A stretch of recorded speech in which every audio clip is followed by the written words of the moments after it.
السلام علیکم ورحمۃ اللہ وبرکاتہ۔ نحمده ونصلی علی رسولہ الکریم، اما بعد فاعوذ باللہ من الشیطان الرجیم، بسم اللہ الرحمن الرحیم۔ رب اشرح لی صدری ویسر لی امری واحلل عقدۃ من لسانی یفقہوا قولی۔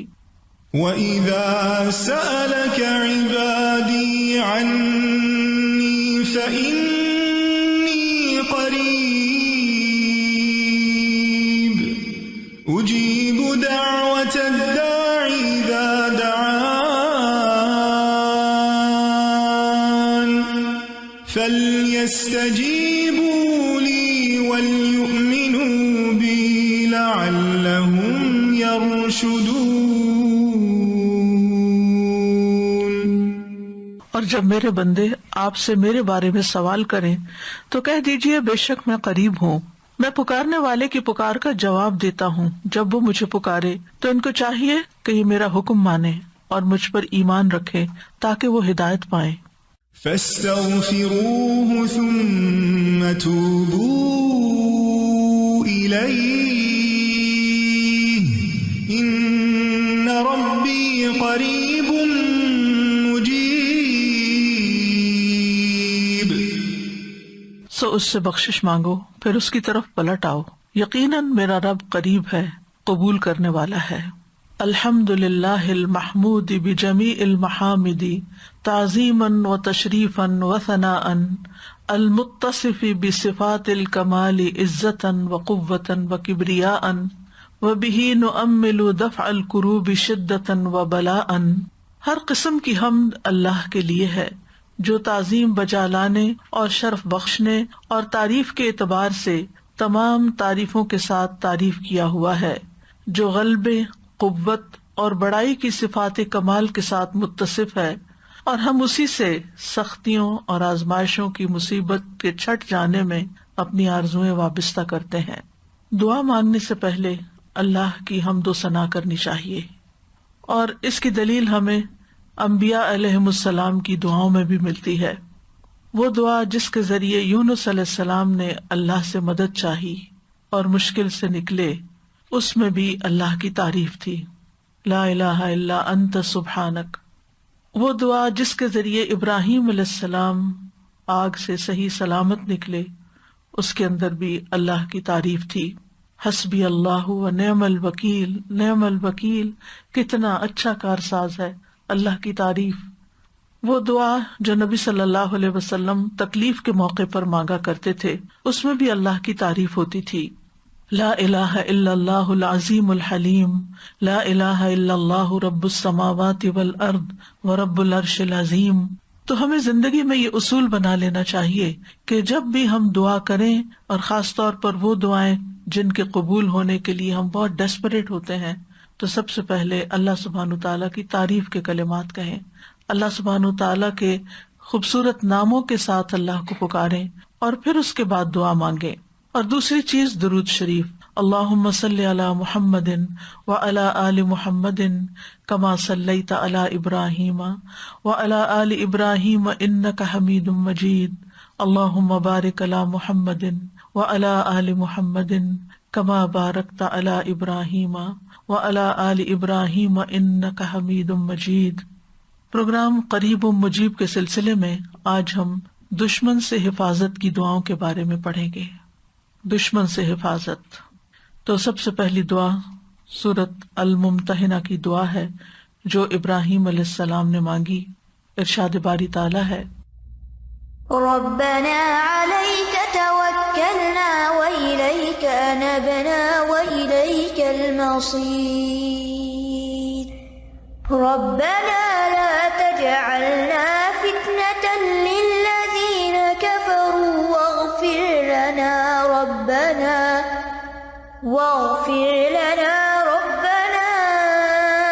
إنك أنت العزيز الحكيم۔ اے ہمارے رب، تجھ پر ہی ہم نے توکل کیا اور تیری ہی طرف ہم نے رجوع کیا اور تیری ہی طرف لوٹنا ہے۔ اے ہمارے رب، تو ہمیں ان لوگوں کے لیے فتنہ یعنی آزمائش نہ بنا جنہوں نے کفر کیا، اور اے ہمارے رب ہمیں بخش دے، بے شک تو ہی بہت زبردست خوب حکمت والا ہے۔ یہ دعا ابراہیم علیہ السلام اور ان کے ساتھیوں کی دعا ہے جب انہوں نے اپنی قوم سے اظہار برات کرتے ہوئے کہا تھا انا براء منکم ومما تعبدون من دون اللہ کفرنا بکم وبدا بیننا وبینکم العداوۃ والبغضاء ابدا حتی تؤمنوا باللہ وحدہ، بے شک ہم تم سے اور ان تمام چیزوں سے بری ہیں جنہیں تم اللہ کے سوا پوجتے ہو، یعنی ہم بتوں کی عبادت نہیں کریں گے۔ اب جب ان کے درمیان یہ اختلاف واقع ہوا تو پھر انہوں نے کہا ہم تمہیں نہیں مانتے، اور ہمارے درمیان اور تمہارے درمیان ہمیشہ کے لیے دشمنی اور بغض ظاہر ہو گیا، یعنی اس بنا پر کہ تمہارا دین الگ ہو گیا اور ہمارا دین الگ ہو گیا، ہم تم ایک نہیں، لہذا ابراہیم علیہ السلام کی قوم تو کیا خود ابراہیم علیہ السلام کے والد ان کے دشمن بن گئے تھے۔ اب ایسے موقع پر کیا کرنا چاہیے؟ جب اپنے بھی پرائے ہو جائیں، جب اپنے رشتہ دار بھی چھوڑ دیں، اپنے والدین چھوڑ دیں، اپنے بہن بھائی چھوڑ دیں، اپنا کنبہ قبیلہ خاندان چھوڑ دیں، اپنے ملک کے لوگ آپ سے دشمنی رکھ بیٹھے، تو پھر انسان ایسے میں کہاں پناہ لے؟ ربنا علیک توکلنا، اپنے رب کی طرف رجوع کرے۔ تو جب بھی انسان کو شدید مخالفت کا سامنا ہو، خاص طور پر دین کی وجہ سے، تو اس کو چاہیے کہ وہ اپنے رب کی طرف رجوع کرے۔ تو یہاں پر ہم دیکھتے ہیں کہ اللہ تعالیٰ اس بات کا ذکر فرما رہے ہیں کہ ابراہیم علیہ السلام اور ان کے ساتھیوں نے ان لوگوں سے جو شرک میں پڑے ہوئے تھے قول اور فعل سے اپنی برات کا اظہار کیا کہ ہم تمہارے اس کام کو بالکل غلط سمجھتے ہیں، اور اس وقت تک ہم تمہارا ساتھ نہیں دیں گے جب تک تم اللہ وحدہ لا شریک لہ پر ایمان نہ لاؤ، اکیلے اسی پر، اور صرف اس کی عبادت نہ کرو۔ تو اس کے بعد انہوں نے اللہ تعالیٰ کی بارگاہ میں اللہ تعالیٰ کے اچھے ناموں اور اچھے اعمال کے ساتھ وسیلہ پکڑا اور اللہ سبحانہ تعالیٰ سے دعا کی۔ تو اس میں آپ دیکھیے کہ ایک تو اللہ سبحانہ تعالیٰ پر وہ توکل کر رہے ہیں اور اس کی طرف رجوع کر رہے ہیں، اللہ توکلنا، ٹھیک ہے، اور اسی کی طرف ہمارا رجوع ہے، وَإِلَيْكَ أَنَبْنَا، اور تیری ہی طرف ہم لوٹ کر آتے ہیں، اور دوسری طرف آخرت کے دن پر جو ان کا ایمان ہے، یعنی کہ اس دن ہماری بخشش فرما دینا۔ تو اس صورت میں انسان جب اپنے ایمان کا وسیلہ دیتا ہے اور اپنے نیک اعمال کا وسیلہ دیتا ہے تو بھی دعا قبول ہوتی ہے۔ جہاں تک ربنا علیک توکلنا کا تعلق ہے تو اس میں دراصل اپنے معاملات کو اللہ کے سپرد کرنا ہے، اللہ سبحانہ و تعالیٰ کے سامنے اپنی بے بسی کا اظہار کرنا ہے۔ یا اللہ میرے ہاتھ میں تو کچھ نہیں، میں تو اپنے آپ کو پروٹیکٹ نہیں کر سکتا، تو ہی مددگار ہے، لہٰذا ہمارے تمام کاموں میں تو ہمارا والی وارث بن جا، چھوٹے کام ہوں یا بڑے کام ہوں، میں نے اپنے تمام معاملات تیرے سپرد کیے۔ اور اس میں آپ دیکھیے کہ آغاز ہو رہا ہے ربنا سے، اے ہمارے رب، یعنی سب سے پہلے اللہ کو اپنا رب ماننا کہ وہی ہمارا پیدا کرنے والا ہے، وہی مالک ہے، وہی خالق ہے، وہی بگڑی بنانے والا ہے، لہذا ربنا، اور پھر وَإِلَيْكَ أَنَبْنَا، تیری طرف ہم لوٹتے ہیں، کسی اور کی طرف نہیں جا رہے، ہم مدد کے لیے تجھے پکار رہے ہیں، ہمیں تیری مدد چاہیے، وَإِلَيْكَ الْمَصِيرُ، اور واپس تیری ہی طرف لوٹنا، یعنی قیامت کے دن، آخرت کے دن ہم تیرے ہی پاس آئیں گے۔ تو یہاں پر وَإِلَيْكَ کو پہلے لایا گیا، یعنی صرف اور صرف تیری طرف ہمارا توکل، ہمارا رجوع، ہمارا لوٹنا صرف تیری طرف ہے، ہمیں تجھ پر ہی کامل بھروسہ ہے اور پورا یقین ہے کہ تو ہی ہماری مدد کرے گا۔ ربنا لا تجعلنا فتنة للذین کفروا، اے ہمارے رب ہمیں ان لوگوں کے لیے جنہوں نے کفر کیا فتنہ نہ بنانا۔ فتنہ کا لفظ جو ہے یہ فتنہ سے ہے، فتنہ کا معنی ہوتا ہے سونے کو آگ میں ڈالنا تاکہ اس کا کھرا پن کھوٹے پن سے ظاہر ہو جائے، یعنی اس کی میل کچیل الگ ہو جائے اور خالص سونا باہر نکل آئے۔ پھر اس لفظ کا اطلاق جو ہے وہ آزمائش اور امتحان پر ہوتا ہے۔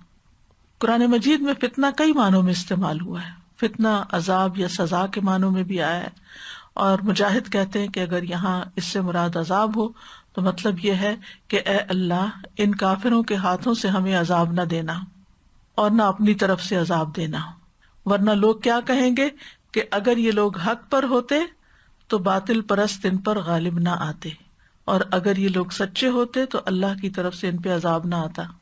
تو ہمارا دین ہمارے لیے یعنی حفاظت کا ذریعہ بنے، نہ کہ آزمائش کا ذریعہ بنے۔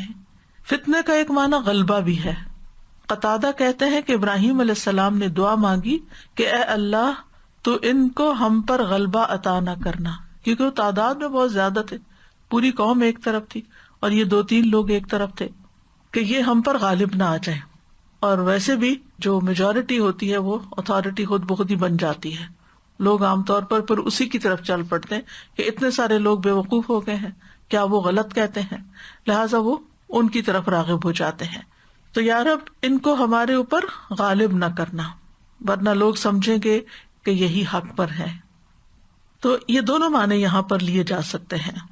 اور اگر آپ الفاظ پر غور کریں تو کہتے ہیں ربنا لا تجعلنا فتنۃ للذین کفروا، ہمیں کفر کرنے والے لوگوں کے لیے فتنہ نہ بنانا۔ سوال یہ ہے کہ کفر کرنے والے ایک دوسرے لفظوں کے کافر کس طرح فتنہ بن سکتا ہے؟ کافر 2 طرح فتنہ بن سکتا ہے، ایک فتنے میں ڈالنے والا اور دوسرا فتنے میں مبتلا ہونے والا۔ تو مراد یہاں یہ ہے کہ کافر ہم پر مسلط نہ ہو جائیں، یعنی وہ فتنہ نہ بنے ہمارے لیے، فتنے میں نہ ڈالیں، اور پھر یہ کہ دین پر عمل سے نہ ہمیں روک دیں، یا یہ کہ ہمیں ان سے کوئی خوف نہ ہو۔ اور اسی طرح مسلمانوں کے لیے کافر فتنہ نہ بنے، یعنی ان کی ترقی دیکھ کر، ان کی دنیا کی کامیابی، ان کے مال و متاع دیکھ کر مسلمان جو ہیں ان سے فتنے میں مبتلا نہ ہو جائے، یعنی نہ ہم ان کے لیے فتنہ بنے اور نہ وہ ہمارے لیے فتنہ بنے۔ یعنی ہم ان کے لیے فتنہ کیسے بن سکتے ہیں؟ مغلوب ہو کر یا کمزور ہو کر، یا اس کے علاوہ جب مسلمان کوئی ایسا کام کرتے ہیں جو اسلام کے خلاف ہوتا ہے تو غیر مسلموں کو یہ کہنے کا موقع مل جاتا ہے کہ ہم ایسے دین سے رہے، ہمیں ایسا دین نہیں چاہیے۔ گویا ہم ان کو دین کی طرف آنے یا دین سے اٹریکٹ ہونے سے رکاوٹ بن جاتے ہیں، اور یوں ہم ان کے لیے فتنہ بن جاتے ہیں۔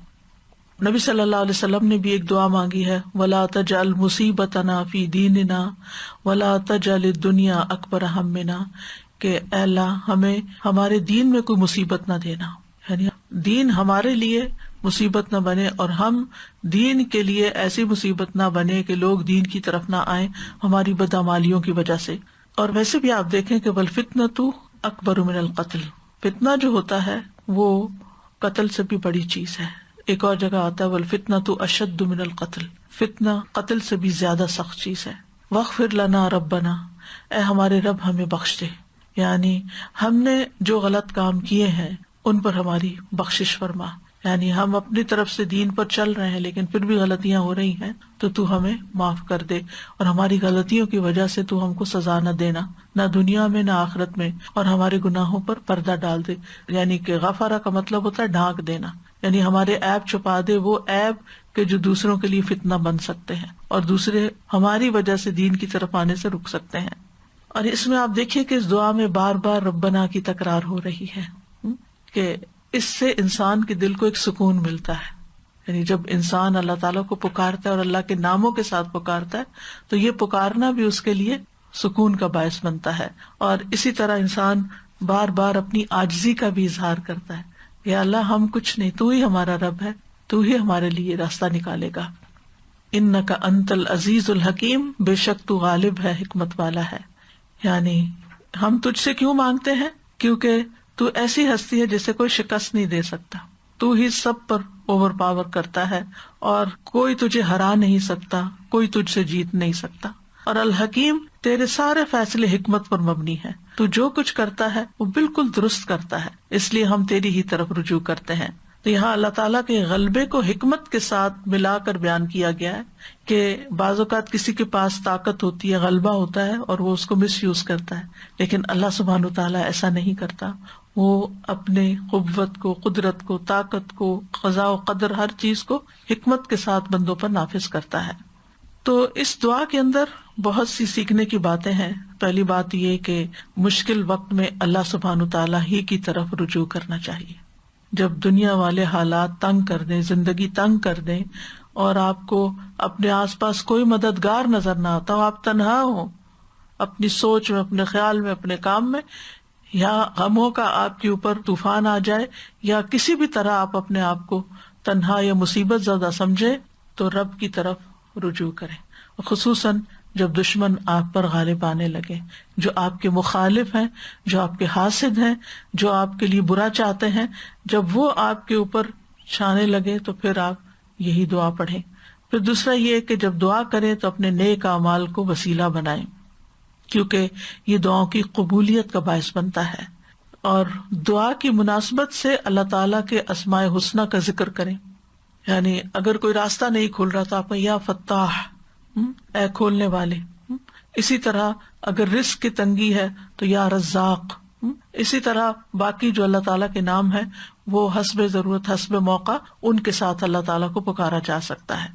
پھر یہ کہ ایسے مواقع پر اللہ تعالیٰ سے اپنی بخشش بھی مانگنی چاہیے، کہ کہیں ایسا تو نہیں کہ ہم اپنے گناہوں کی وجہ سے اللہ کی مدد سے محروم ہیں یا روک دیے گئے ہیں۔ یعنی اللہ کی مدد پر اللہ کی رحمت تو عام ہے، لیکن کس تک نہیں آتی جب اللہ اور بندے کے بیچ میں حجاب ہوتا ہے یا رکاوٹ ہوتی ہے، اور وہ حجاب گناہوں کی وجہ سے ہوتا ہے۔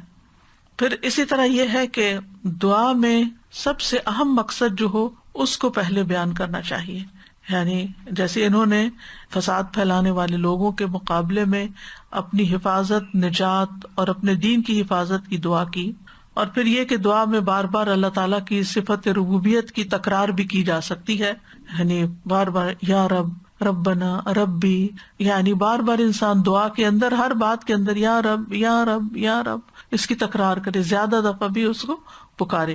اور اللہ تعالیٰ کی جو ربوبیت ہے وہ دو طرح کی ہوتی ہے، ایک عام ربوبیت ہوتی ہے اور ایک خاص ربوبیت ہوتی ہے۔ عام ربوبیت ساری مخلوق کو حاصل ہے، انسان، جن، چرند پرند، حیوان، فرشتے، اللہ سب کا رب ہے۔ لیکن خاص ربوبیت اللہ کے مومن بندوں کو حاصل ہوتی ہے جب وہ اللہ کے اس نام کے ساتھ وسیلہ پکڑتے ہیں اور اللہ سے دعائیں مانگتے ہیں، تو پھر ان کی دعائیں قبول ہوتی ہیں، اور دعا جو ہے وہ نیک لوگوں کا ہتھیار ہے۔ یعنی دشمن کے مقابلے میں دعا جو ہے وہ ایک ہتھیار کی حیثیت رکھتی ہے۔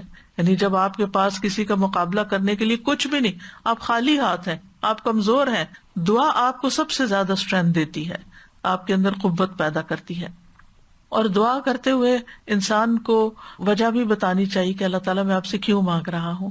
جیسے انہوں نے کہا نا کہ انک انت العزیز الحکیم، ہم تیری طرف اس لیے آئے ہیں کہ تو غالب ہے، تو حکمت والا، تو سب کچھ کر سکتا ہے۔ حکیم کا ایک معنی حاکم بھی کیا گیا، یعنی حکم تیرا ہی چلتا ہے، اس لیے ہم تیری طرف رجوع کرتے ہیں، تجھ پر بھروسہ کرتے ہیں، کیونکہ ہمارا یہ یقین ہے کہ تو کر سکتا ہے۔ اسی طرح آپ دیکھیے کہ پیغمبروں کی دعاؤں سے ہمیں یہ پتہ چلتا ہے کہ جب وہ دعا مانگتے تھے تو وہ جزیات کے ساتھ بھی دعا مانگتے تھے، یعنی وہ کس طرح کہ جو ان پر اللہ کی نعمتیں ہوتی تھی ان کا ذکر کر کے۔ مثلاً یوسف علیہ السلام نے دعا مانگی، ربی قد آتیتنی من الملک وعلمتنی من تأویل الاحادیث فاطر السماوات والارض انت ولی فی الدنیا والآخرہ توفنی مسلما والحقنی بالصالحین۔ اب اس میں آپ دیکھیں دو چیزیں ہیں۔ سب سے پہلے انہوں نے کہا کہ اللہ تو نے مجھے ملک دیا، یعنی بادشاہت دی، دنیا کی نعمت کا ذکر کیا، بول کے منہ سے کہا، اور پھر وعلمتنی من تأویل الاحادیث، باتوں کی تعویل اور حکمت سکھائی مجھے، خوابوں کی تعبیر کا علم عطا کیا، یعنی علم بھی دیا، بادشاہت بھی دی۔ یہ دو بڑی نعمتیں تھیں، ان کا ذکر کیا، اور پھر اللہ تعالیٰ کی صفات کے ساتھ اس کو پکارا، فاطر السماوات والارض، انت ولی، فاطر اور ولی، انت ولی فی الدنیا والآخرہ، آخر میں اپنی حاجت پیش کر دی، توفنی مسلما والحقنی بالصالحین۔ دو نعمتوں کا ذکر کیا، دو چیزیں مانگی، توفنی مسلما، مجھے اسلام کی حالت میں فوت کرنا، اور میری تمنا یہ ہے، والحقنی بالصالحین، اور نیک لوگوں کا ساتھ دینا، کیونکہ یہ بڑی زبردست دعاؤں میں سے، اس سے بڑی انسان کی کوئی خوش قسمتی نہیں کہ اس کی زندگی بھی نیک لوگوں کے بیچ میں ہو اور اس کی موت بھی نیک لوگوں کے بیچ میں ہو۔ اسی لیے ہم دعا مانگتے ہیں وَتَوَفَّنَا مَعَ الْأَبْرَارِ، کہ اللہ ہمیں نیک لوگوں کے ساتھ فوت کرنا۔ انسان جب آخری وقت میں نیک لوگوں کے ہاتھوں میں ہوتا ہے، اس کو کلمہ پڑھوائیں گے، وہ اللہ کا ذکر کریں گے، وہ فضول فالتو باتیں نہیں کریں گے، اور اس طرح اس شخص کا خاتمہ خیر کے ساتھ ہوگا۔ تو بہرحال کہنے کا مطلب یہ ہے کہ کبھی کبھی جب دعا مانگنی ہو نا تو کہا کر اللہ تو نے پانی پلایا، تو نے مجھے یہ چیز عطا کی، تو نے مجھے یہ علم دیا، مجھے سیکھنے کا موقع دیا، مجھے سکھانے کا موقع دیا، یا رب تو مجھے یہ نعمت بھی عطا کر دے۔ اور سب سے بڑی نعمت کے حسن خاتمہ، زندگی جیسے بھی گزرے، آخری وقت اچھا ہونا ہی خوش قسمتی کی علامت ہے کہ خاتمہ بالخیر ہو. تو یعنی یہ ہماری دعاؤں میں سے خاص دعا ہونی چاہیے. تو دعا میں علت کو بیان کرنا، نعمتوں کا ذکر کرنا اور ان نعمتوں پر شکر ادا کرنا، اور پھر اس کے بعد اللہ سے مانگنا، یہ اللہ تعالیٰ کو پسند ہے. اور پھر جو اللہ پہ توکل کرتا ہے اللہ اسے کافی ہو جاتا ہے. قرآن مجید میں آتا ہے وَمَن يَتَوَكَّلْ عَلَى اللَّهِ فَهُوَ حَسْبُهُ، جو اللہ پہ بھروسہ کرتا ہے اللہ اس کے لیے کافی ہو جاتا ہے. اور دعا مانگنے والے کو اللہ تعالیٰ کے نام بھی آنے چاہیے، اللہ تعالیٰ کی صفات کا پتہ ہونا چاہیے. اس لیے اگر ہم چاہتے ہیں ہماری دعائیں قبول ہو تو ہم اللہ تعالیٰ کے اسماء و صفات کا علم حاصل کریں، کیونکہ وہ اشرف العلوم میں سے ہے، یعنی اس علم میں سے جو سب سے بہترین اور سب سے اعلیٰ علم ہے. کیونکہ جس نے اللہ کو پہچان لیا پھر اس کی عبادت کے اندر اس کا دل لگے گا اور محبت سے عبادت کرے گا، شوق سے دعا مانگے گا، پھر وہ اللہ تعالیٰ کے بارے میں بدگمانی نہیں کرے گا، اس کی دنیا اور آخرت دونوں اچھی ہو جائے گی. علی اللہ توکلنا ربنا لا تجعلنا فتنة للقوم الظالمین ونجنا برحمتك من القوم الكافرین.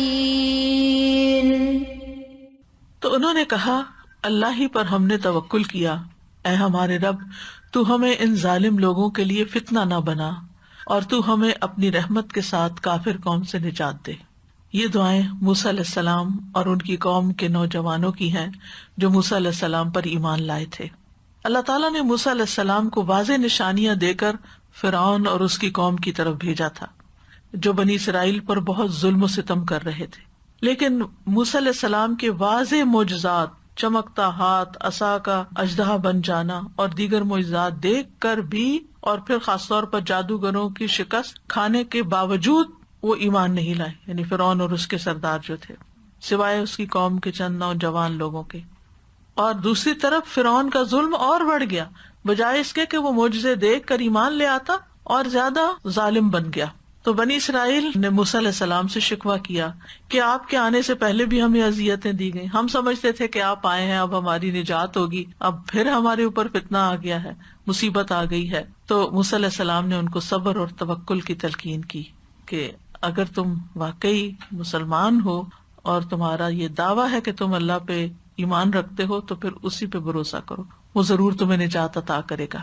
تو موسیٰ علیہ السلام کی قوم کے نوجوانوں نے موسیٰ علیہ السلام کی نصیحت کو نہ صرف یہ کہ قبول کیا بلکہ اس کے مطابق دعا بھی مانگی، زبان سے بھی اقرار کیا کہ ہم صرف اللہ ہی پر توکل کرتے ہیں، اور اے اللہ ہمیں ظالم لوگوں کے لیے فتنہ نہ بنانا کہ وہ ہم پہ غالب آ جائیں اور وہ یہ سمجھنے لگے کہ وہی حق پر ہیں.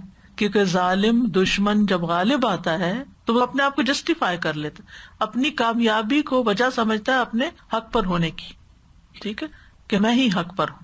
تو انہوں نے کہا کہ یا رب ہمیں ان کے ہاتھوں عذاب نہ دے اور اس کافر قوم سے نجات دے. تو یہاں بھی آپ دیکھیں کتنا زمانی فاصلہ ہے ابراہیم علیہ السلام اور موسیٰ علیہ السلام کے بیچ میں، لیکن کتنی سملیرٹی ہے دونوں پیغمبروں کی تعلیم میں اور ان کے ماننے والوں کی دعاؤں میں. تو پیغمبر جو ہیں وہ اپنی قوم کو ہمیشہ توکل کا درس دیتے ہیں، اور یہ ایک حقیقت ہے. اگر آپ مسلمان بن کے جینا چاہتے ہیں نا تو یہ پاسبل ہی نہیں کہ اللہ تعالیٰ کی مدد کے بغیر کر سکے، کیونکہ دنیا میں بہت مشکلات ہیں، گھر کے اندر بھی ہیں، باہر بھی ہیں، مخالفتیں بھی ہیں، بہت کچھ ہے. تو جب آپ کا اللہ تعالیٰ کے ساتھ ایک مضبوط رابطہ ہو جاتا ہے تو پھر آپ بے خوف ہوتے ہیں، پھر آپ امن میں آ جاتے ہیں، پھر آپ پرسکون ہو جاتے ہیں کہ کوئی ہے جو میرے معاملات کو دیکھ لے گا. امام ابن قیم کہتے ہیں کہ اللہ پر توکل کرنے کی دو قسمیں ہیں. نمبر 1، دنیاوی حاجتوں کے حصول اور دنیاوی تکلیفوں کو ہٹانے میں اللہ پر توکل، یعنی دنیا کی کوئی مشکل ہے تو اس کے لیے آپ اللہ کی طرف رجوع کریں. دوسرا ہے اللہ کی پسند اور رضا کے حاصل کرنے کے لیے اللہ پہ توکل کرنا، کہ اللہ سبحانہ تعالیٰ کی رضا حاصل کرنے کے لیے اللہ کی طرف رجوع کرنا. اب اس چیز کو حاصل کرنے کے لیے جس کو اللہ پسند کرتا ہے، یعنی ایمان میں ترقی ہے، یقین میں اضافہ ہے، اسلام کی طرف دعوت ہے، عبادات کو بہترین طریقے سے کرنے کی توفیق ہے، تو یہ ساری چیزیں اللہ سبحانہ تعالیٰ ہی کی توفیق سے ہوتی ہیں. تو دونوں صورتوں میں انسان کو اللہ کافی ہو جاتا ہے. یعنی جب بندہ اللہ پہ توکل کرتا ہے، جیسے کہ توکل کرنے کا حق ہے، تو اللہ اس کو کافی ہو جاتا ہے. اور ضروری نہیں کہ انجام اس صورت میں ہو جس کو آپ پسند کرتے ہیں، بلکہ انجام اس صورت میں ہوتا ہے جس کو اللہ پسند کرتا ہے، جس کے ساتھ وہ راضی ہوتا ہے۔ تو موسیٰ علیہ السلام نے اپنی قوم سے کہا تھا کہ تم توکل کرو، تو انہوں نے فوراً بات مانی، فوراً بات قبول کی کہ ہم نے توکل کر لیا۔ اور یہاں بھی آپ دیکھیں کہ دعا میں جتنی بھی باتیں ہیں ان سب میں سب سے پہلے توکل ہی کی بات کی، توکل کو مقدم رکھا۔ ربنا لا تجعلنا فتنۃ للقوم الظالمین، اے ہمارے رب ہمیں ظالم قوم کے لیے فتنہ نہ بنا۔ پیچھے اس کی وضاحت ہو چکی ہے کہ ان کو ہم پر مسلط نہ کرنا کہ وہ ہمیں تکلیفیں پہنچائیں، یہاں تک کہ ہمیں ہمارے دین سے پھیر دیں، اور ہمیں ان کے لیے فتنہ نہ بنا کہ وہ ہماری وجہ سے دین سے پھر جائیں یا دوسروں کو دین سے پھیر دیں، اور وہ یہ کہیں کہ اگر یہ لوگ حق پر ہوتے تو ہم پر مسلط نہ کیے جاتے اور ہم ان کو تکلیف نہ پہنچا سکتے۔ وَنَجِّنَا بِرَحْمَتِكَ مِنَ الْقَوْمِ الْكَافِرِينَ، اور ہمیں اپنی رحمت کے ساتھ کافر قوم سے نجات دے دے، ہم ان سے بچنا چاہتے ہیں کیونکہ فرعون کا ظلم بڑھ چکا تھا۔ اب یہاں پر انہوں نے اللہ تعالیٰ کی رحمت کو وسیلہ بنایا ہے، یعنی دعا کی قبولیت میں ایک چیز یہ ہوتی ہے کہ آپ اللہ تعالیٰ کے کسی نام کو وسیلہ بنائیں، یا کسی اپنے نیک کام کو وسیلہ بنائیں، یا پھر اللہ تعالیٰ کی کسی صفت کو وسیلہ بنائیں، اور اس میں خاص طور پر اللہ تعالیٰ کی رحمت، کیونکہ اس سے انسان کی مصیبتیں دور ہوتی ہیں۔ یعنی جب انسان کہتا ہے نا کہ یا اللہ، یا رحمان، یا رحیم، یا حی یا قیوم برحمتک استغیث ونجنا برحمتک، تو جہاں جہاں رحمت کا ذکر ہے وہاں پھر جب ہم پکارتے ہیں تو اللہ کی رحمت جوش میں آتی ہے اور اللہ تعالیٰ مہربانی فرماتا ہے۔ اور اس میں بھی آپ دیکھیں کہ انہوں نے جان کی سلامتی نہیں مانگی کہ فرعون ہماری جان نہ لے لے، بلکہ کیا کہا، ہمیں نجات دے کافر قوم سے، یعنی ہمارے دین کو بچا لے۔ دین کی جو سلامتی تھی وہ مقدم رکھی۔ اگر جان بچ جاتی اور دین سلامت نہیں، جیسے کہ آپ دیکھیں کتنی ہی جگہوں پر آج کے دور میں بھی، اگر آپ کو معلوم ہو کہ چائنا میں مسلمانوں کے ساتھ کیا ہوا، فلپین میں کیا ہوا، برما میں کیا ہوا، اس کے علاوہ روسی جو ریاستیں تھی پہلے، یعنی مسلمان ریاستوں پر جب حملہ ہوا اور ان کو مارا گیا، اور پھر کہا جاتا ہے کہ تقریباً 20 لاکھ یا کتنے لوگ جو تھے وہ ایک جگہ پر مار دیے گئے، اور جو بچے ان کو کوئی اجازت نہیں تھی کہ وہ اپنے گھر میں قرآن بھی رکھیں یا نماز پڑھیں یا داڑھی رکھیں یا حجاب پہنیں۔ اسپین میں مسلمانوں کے ساتھ کیا ہوا، یعنی یو نیم اٹ۔ ہم کبھی شکر ادا نہیں کرتے اس امن کی نعمت کا کہ اللہ نے دین اور جان اور ایمان سلامت رکھا ہوا ہے، ورنہ آج کے دور میں بھی، اس صدی میں اور پچھلی صدی میں، اگر آپ اس ساری تاریخ کا جائزہ لیں کہ جہاں جہاں مسلمانوں پر جبر کر کے ان کو ان کے دین سے پھیرا گیا اور جو نہیں مانے ان کو ختم ہی کر دیا گیا، تو یہ بڑی اہم دعاؤں میں سے ہے۔ وَنَجِّنَا بِرَحْمَتِكَ مِنَ الْقَوْمِ الْكَافِرِينَ۔ تو اس دعا سے ہمیں یہ پتہ چلتا ہے کہ توکل جو ہے وہ ایمان کا تقاضا ہے۔ اگر آپ کا اللہ پر توکل ہے تو اس کا مطلب ہے کہ آپ کے اندر ایمان ہے، اور دعا کرنا جو ہے یہ توکل کے منافی نہیں کہ ہم نے اللہ پہ بھروسہ کیا تو بس نہیں، ہم نے بھروسہ کیا ہے لیکن اس کے ساتھ ہم اللہ کو پکارتے ہیں اس کی رحمت کا واسطہ دیتے ہوئے۔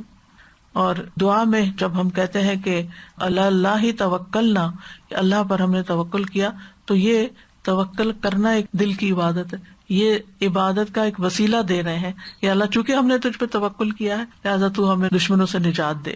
اور ویسے بھی یہ کہ فتنوں سے پناہ مانگتے رہنا چاہیے کہ اللہ تعالیٰ ہمیں عافیت میں رکھے اور کسی فتنے میں مبتلا نہ کرے، کیونکہ فتنہ انسان کی دین، ایمان، ہر چیز کے لیے نقصان دہ ہوتا ہے۔ کبھی بھی فتنوں میں نہ کودیں۔ نبی صلی اللہ علیہ وسلم کی دعاؤں میں سے تھا کہ نعوذ باللہ من الفتن ما ظہر منہا وما بطن، ہم اللہ کی پناہ لیتے ہیں فتنوں سے بچنے کے لیے، جو ظاہری ہیں اور جو چھپے ہوئے ہیں، ہر طرح کے۔ تو اس دعا سے بھی یہ پتہ چلتا ہے کہ مومن کے اوپر جب حالات مشکل ہو جاتے ہیں تو اس کا طرز عمل کیا ہوتا ہے، اور وہ کس طرح اللہ تعالیٰ کی طرف رجوع کرتا ہے اور اللہ کے ہاں پناہ لیتا ہے۔ اور اس میں اس دعا کے ساتھ بھی مشابہت ہے جو نوح علیہ السلام نے مانگی تھی، رب ان قومی کذبونی فافتح بینی وبینہم فتحا ونجنی ومن معی من المؤمنین۔ اے میرے رب، بے شک میری قوم نے مجھے جھٹلا دیا ہے، پس تو میرے درمیان اور ان کے درمیان فیصلہ کر دے، کھلا فیصلہ، اور مجھے اور میرے ساتھ جو ایمان والے ہیں انہیں بچا لے۔ نوح علیہ السلام کی دعا بھی اس دعا سے ملتی جلتی ہے جس میں وَنَجِّنَا مِنَ الْقَوْمِ الظَّالِمِينَ، تو انہوں نے کہا تھا وَنَجِّنِي وَمَن مَّعِيَ مِنَ الْمُؤْمِنِينَ۔ اب سوال یہ پیدا ہوتا ہے کہ ہمارے دشمن کون ہیں؟ تو سب سے بڑا دشمن تو شیطان ہے، ٹھیک ہے نا؟ شیطان کے وسوسے اور شیطان کی چالیں جو انسان کو کسی نہ کسی طرح اپنے گھیرے میں لیتی رہتی ہیں. تو اللہ تعالیٰ قرآن مجید میں فرماتے ہیں ان الشیطان لکم عدو فاتخذوہ عدوا، بے شک شیطان تمہارا دشمن ہے، تم اسے دشمن سمجھو. تو اس دشمن کو پہچاننا بھی ضروری ہے اور اس سے بچنا بھی ضروری ہے. پھر اسی طرح وہ لوگ جو اپنے کفر میں سخت اور پکے ہوتے ہیں وہ ایمان لانے والوں کے دشمن بن جاتے ہیں. اللہ تعالیٰ فرماتے ان الکافرین کانوا لکم عدوا مبینا، بے شک کافر تمہارے کھلے دشمن ہیں. یعنی جیسے نبی صلی اللہ علیہ وسلم کا جنہوں نے انکار کیا اور پھر اس کے بعد چاہے وہ مشرکین مکہ میں سے تھے یا یہود میں سے تھے، اور ان کی دشمنی آپ دیکھتے ہیں کہ کس طرح مختلف طریقوں سے سامنے آئی. قرآن مجید کا مطالعہ کریں، کتنی غزوات ہوئیں، کس کس طریقے سے انہوں نے دھوکے دیے. پھر اسی طرح آپ دیکھیں کہ منافقین جو ہیں وہ مومنوں کے دشمن ہوتے ہیں. قرآن مجید میں آتا ہے سورۃ المنافقون میں ہم العدو فاحذرہم، وہ دشمن ہے، ان سے محتاط رہیے، یعنی بچ کے رہیے. یعنی دشمن ایک وہ ہوتا ہے جو سامنے آ کے حملہ آور ہوتا ہے، ایک وہ ہوتا ہے کہ جو چھپ کے حملہ کرتا ہے، جس سے انسان امن میں نہیں رہ سکتا، اس سے محتاط رہنا ضروری ہوتا ہے. اور پھر یہ ہے کہ کچھ ایسے ہوتے ہیں جو بظاہر آپ کے دوست بنے ہوئے ہوتے ہیں لیکن اندر سے وہ آپ کو کاٹ رہے ہوتے ہیں. تو جتنے بھی دشمن ہوں انسان کے، ان میں سے 3 جو ہے وہ شدید ترین ہے، جیسے شیاطین جن، منافقین اور کفار. لیکن اس کے علاوہ انسان کے گھر میں بھی بعض اس کے دشمن ہو سکتے ہیں، جس کے بارے میں سورۃ تغابن میں آتا ہے ان من ازواجکم و اولادکم عدوا لکم فاحذروہم. اے لوگو جو ایمان لائے ہو، بے شک تمہارے ازواج اور تمہاری اولاد میں سے بعض تمہارے دشمن ہیں، یعنی تمہارے اپنے ہی گھر میں تمہارے دشمن ہیں. اب وہ کس طرح کہ گھر والے، ان سے تو ہم بڑی محبت کرتے ہیں، لیکن بعض اوقات ان کی محبت ہمیں دین سے پھیر دیتی ہے، دین سے دور کر دیتی ہے. ان کی محبت میں بعض اوقات ہم غلط کام کرنے لگتے ہیں، بعض اوقات دوسروں پر ظلم و ستم کرنے لگتے ہیں.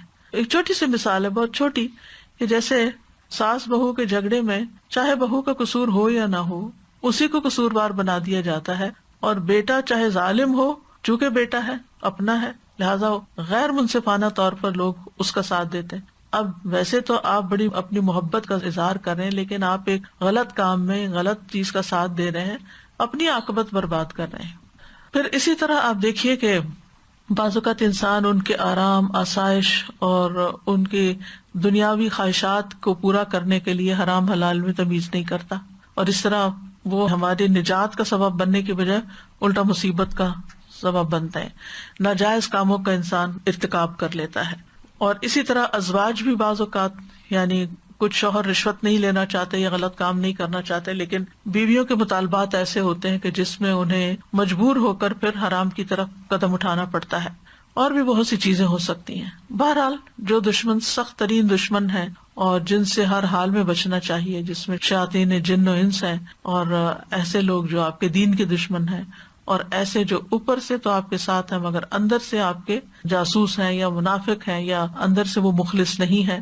تو ان سب کے مقابلے کے لیے سب سے پہلا کام کرنے کا جو ہے وہ توکل ہے، کہ انسان اس چیز کے پیچھے نہ پڑا رہے، تجسس نہ کرتا رہے کون میرا دشمن ہے، کون نہیں ہے، کون میرے ساتھ ہے، کون میرے اس میں نہ پڑے، بلکہ کیا کرے، اپنا معاملہ اللہ کے سپرد کر دے. فوضت امری الی اللہ. اللہ تعالیٰ اپنے نبی کو فرماتے ہیں یا ایھا النبی حسبک اللہ ومن اتبعک من المؤمنین. اے نبی، آپ کے لیے بھی اور ایمان لانے والوں کے لیے جنہوں نے آپ کی پیروی اختیار کی، اللہ کافی ہے. آپ ان کا مقابلہ نہیں کر سکتے، لیکن یہ اللہ کا مقابلہ نہیں کر سکتے. جب اللہ ان کو پکڑے گا تو پھر یہ آپ کو نقصان نہیں دے سکتے. اور جو اللہ پہ بھروسہ کرتا ہے اللہ اس کو کافی ہو جاتا ہے، اس کو پھر اللہ کے سوا کسی اور کی مدد کی ضرورت نہیں رہتی. اور یاد رکھیے، توکل کرنے والے کو اللہ کے اذن کے بغیر کوئی مخلوق نقصان نہیں دے سکتی. قل لن یصیبنا الا ما کتب اللہ لنا هو مولانا وعلی اللہ فلیتوکل المؤمنون. ان سے کہیے ہمیں اگر کوئی مصیبت آئے گی تو بس وہی جو ہمارے مقدر میں لکھی ہے، وہی ہمارا سرپرست ہے، اور مومنوں کو اللہ ہی پر توکل کرنا چاہیے. پھر آپ دیکھیں واللہ خیر حافظا. دوسری چیز انسان کو یہ سمجھنی چاہیے، حفاظت اللہ ہی کی حفاظت ہے، اور اللہ تعالیٰ بہترین حفاظت کرنے والا ہے، جیسا کہ یعقوب علیہ السلام نے اپنے بیٹوں کے بارے میں فرمایا تھا. یوسف علیہ السلام کی حفاظت کس نے کی؟ موسیٰ علیہ السلام کی حفاظت کس نے کی؟ جب ان کی ماں نے انہیں کاسکٹ میں ڈال کے دریا کے سپرد کر دیا تھا کس نے حفاظت کی؟ اللہ نے حفاظت کی. یوسف علیہ السلام کو گہرے کنویں میں پھینک دیا گیا، اللہ نے کس طرح بچایا. اتنی اوپر سے کوئی چھلانگ بھی لگائے نا خود سے بھی تو حشر ہو جائے بندے کا. کہاں یہ کہ انہیں پکڑ کے پھینک دیا گیا کہ انہیں پتہ نہیں کہ وہ کہاں گر رہے ہیں. کس نے بچایا؟ کوئی ہڈی پسلی نہیں ٹوٹی، کوئی خراش تک نہیں آئی، اللہ نے بچایا. پھر ایک لمبی جدائی کے بعد ان کی واپسی ہوئی، 40 سال کے بعد واپس لوٹے تھے یعنی ان کے والد. تو کس نے ان کو بچایا؟ اللہ نے بچایا. 40 سال ماں باپ کے بغیر، اپنی فیملی کے بغیر، مسلمانوں کے بغیر، یعنی وہ جس ملک میں تھا وہاں کوئی مسلم نہیں تھے، کوئی مسجد نہیں تھی، کوئی لیکچرز نہیں تھے، کوئی ماحول نہیں تھا، کچھ بھی نہیں تھا، لیکن اپنا ایمان کیسے سلامت رکھا. وہاں بھی انہیں یاد تھا کہ وہ کس کی اولاد ہیں، اور انہیں یاد تھا کہ ان کا دین کیا ہے، اور وہ سارے ماحول کے باوجود ایمان پر. زلیخا کے شر سے انہیں کس نے بچایا؟ لولا ان رأى برہان ربی، اللہ نے بچایا. ابراہیم علیہ السلام کی حفاظت کس نے کی؟ جب کہا گیا حرقوا، اس کو آگ میں جلا دو، وانصروا آلہتکم ان کنتم فاعلین، اور اپنے معبودوں کی مدد کرو اگر تم کچھ کرنے والے ہو. قلنا یا نار کونی بردن وسلاما علی ابراہیم، ہم نے کہا ہے آگ تو ابراہیم پر سراسر ٹھنڈک اور سلامتی بن جا. یہ کرنے والا کون تھا؟ اللہ ہی تھا. پھر آپ دیکھیے کہ سلیمان علیہ السلام کو اللہ تعالیٰ نے عظیم بادشاہت دی تھی، جنات کو ان کے تابع کر دیا تھا، وہ جو حکم دیتے تھے بجا لاتے تھے، عجیب و غریب کام وہ کر دیتے تھے. تو ان کی جو سرکشی تھی اور ان کی جو طاقت تھی، آپ کو معلوم ہے سلیمان علیہ السلام کی مجلس میں کتنا طاقتور جن بیٹھا ہوا تھا، جس نے کہا کہ صرف آنکھ جھپکنے کی دیر میں میں ملکہ بلقیس کا تخت اٹھا کے لا سکتا ہوں. اتنے بڑے جن کو، یا وہ جو بھی مخلوق تھی، یعنی اتنی سائنس اینڈ ٹیکنالوجی ترقی کر چکی، آج تک کوئی ایسی چیز ایجاد نہیں ہوئی کہ جو اتنی دیر میں اتنا بڑا تخت اتنی دور سے اٹھا کے آپ تک پہنچا دے. ٹھیک ہے، آپ کے الفاظ ایک جگہ سے دوسری جگہ چلے جاتے ہیں، لیکن چیزیں نہیں جا رہی اس طرح. شاید آئندہ کبھی ایسے ہو. لیکن اتنے طاقتور جن سے سلیمان علیہ السلام کو کوئی خطرہ نہیں تھا. ہمیں تو کوئی سچی جھوٹی بھی کہہ دینا کہ اس عمارت میں جن ہے تو ہمارا خوف سے برا حال ہو جائے. لیکن سلیمان علیہ السلام ان سے کام لیتے تھے اور طاقتور جنوں سے کام لیتے تھے. پھر آپ دیکھیں کہ عیسیٰ علیہ السلام کی حفاظت کس نے کی؟ ان کو کس نے بچا کے اٹھا لیا جبکہ رومی سپاہی جو تھے وہ گھیرا ڈال چکے تھے، بچ نکلنے کی کوئی صورت نہیں تھی. خود رسول اللہ صلی اللہ علیہ وسلم کو غار میں کس نے محفوظ کیا تھا؟ الا تنصروه فقد نصرہ اللہ اذ اخرجہ الذین کفروا ثانی اثنین اذ ہما فی الغار اذ یقول لصاحبہ لا تحزن ان اللہ معنا. اللہ نے حفاظت کی تھی. تو اللہ اپنے بندوں کی ہر شر والی چیز سے حفاظت کرتا ہے، اور حفاظت اور پروٹیکشن اللہ سے مانگنی چاہیے. پچھلے دنوں ایک قصہ سننے کا اتفاق ہوا، اس کی صداقت تو اللہ ہی بہتر جانتا ہے، لیکن جو شخص بیان کر رہا تھا وہ بہت ہی یقین اور صداقت کے ساتھ کہ کس طرح امریکہ میں ایک تبلیغی جماعت آئی اور وہ پیدل جماعت تھی، تو وہ کہیں نہ کہیں کسی کھلی جگہ ٹینٹ لگا لیتے تھے رات کو، اور پھر کبھی مسجد میں اور لوگوں کو اسلام کی دعوت دیتے تھے. تو وہ کہتے ہیں کہ وہ ایک چرچ کے باہر جو پارکنگ لاٹ ہوتی ہے وہاں انہوں نے خیمہ لگا لی. تو یہ جو نریٹ کر رہے تھے فرسٹ ہینڈ سٹوری، یہ کہتے ہیں کہ میں نے جب دیکھا تو میں سخت پریشان ہو گیا، کیونکہ وہاں کا قانون یہ اجازت دیتا ہے کہ اگر کوئی ٹریس پاس کرے یا کوئی آپ کی پراپرٹی میں بغیر اجازت کے آ کے بیٹھ جائے تو آپ اس پہ گولی چلا سکتے ہیں. تو کہتے ہیں کہ جو ہی مجھے پتا چلا تو میری ٹانگیں کانپ رہی تھی اور میں فوراً پہنچا کہ آپ جلدی یہاں سے اٹھے ورنہ آپ کی جان خطرے میں ہے. کہتے ہیں کہ جو ان کا لیڈر تھا وہ بڑے سکون اطمینان کے ساتھ بیٹھا رہا، مسکراتا رہا، اور اس نے کہا کہ آپ بھی آئیں، بیٹھیں، کھانا کھائیں، کچھ نہیں ہوتا، اللہ کی زمین ہے اور ہم اس پہ بیٹھے ہیں. تو خیر اس کے بعد یہ ہوا کہ وہی بات ہوئی کہ 3-4 ٹرک آ گئے، بہت سارے لوگ آ گئے، انہوں نے گولیاں برسانی شروع کر دی. اور یہ جو صاحب تھے اندر، یہ دیکھنے والے بھی اور جو جماعت تھی، انہوں نے صرف یہ دعا پڑھی وَجَعَلْنَا مِن بَيْنِ أَيْدِيهِمْ سَدًّا وَمِن خَلْفِهِمْ سَدًّا فَأَغْشَيْنَاهُمْ فَهُمْ لَا يُبْصِرُونَ. کہتے ہیں کہ ساری گولیاں کہیں اور ہی چلی گئیں، ایک گولی ان پہ نہیں پڑی. پھر آخر وہ اتر کے آئے وہاں اندر اور دیکھا کہ یہ کیا ہو رہا ہے، تو ان کو تو ایک طرح خراش بھی نہیں آئی. تو وہ کہنے لگے کہ یہ کیا معاملہ ہے. تو انہوں نے کہا کہ یہاں کیوں ہو تم؟ انہوں نے کہا کہ ہم اس طرح مسافر ہیں اور ہم نے اپنا خیمہ یہاں لگایا ہے. تو بہرحال وہ سارا قصہ پورا یہ ہوا تو کہ وہ بہت زیادہ مروب ہوئے. پتہ نہیں پھر مسلمان ہوئے یا نہیں، آگے کی مجھے کہانی نہیں معلوم، لیکن وہ اس بات پر بہت ہی حیران تھے کہ ہم تو یہ دیکھنے آئے کہ جو اندر لوگ ہیں وہ مرے بھی ہیں کہ نہیں. تو یہاں تو کچھ بھی نہیں ہوا کسی کو. تو یعنی آج کے دور میں بھی بعض اوقات اس طرح کے واقعات ہو جاتے ہیں کہ کوئی بچہ ہو آخری منزل سے اوپر کئی سٹوری سے گرتا ہے اور وہ بالکل صحیح سلامت ہوتا ہے. یعنی بچانے والا اللہ ہے. تو اگر کسی بھی خوف اور دہشت کے موقع پر آپ پورا بھروسہ اللہ پہ کر لیں, اللہ کو پکاریں. اور مچھلی کا قصہ جو یونس علیہ السلام کا وہ تو سب جانتے ہیں کہ مچھلی کے پیٹ میں جا کے باہر نکلنا. اور ریسنٹلی بھی ایک واقعہ پیش آیا اس کے, تو بلکہ میں نے کلپ بھی دیکھا تھا کہ کس طرح اندر سے اس کو نکالا گیا انسان کو. تو آپ دیکھیے کہ اس وقت بھی ہمارے آس پاس بہت سے خطرات ہو سکتے ہیں. ہم کہیں چل رہے ہیں, ہم کہیں سفر کر رہے ہیں, ہمیں تو پتہ بھی نہیں ہوتا کہ کس طرح اللہ سبحانہ و تعالیٰ ہماری جان بچا دیتا ہے, کس طرح حفاظت کرتا ہے.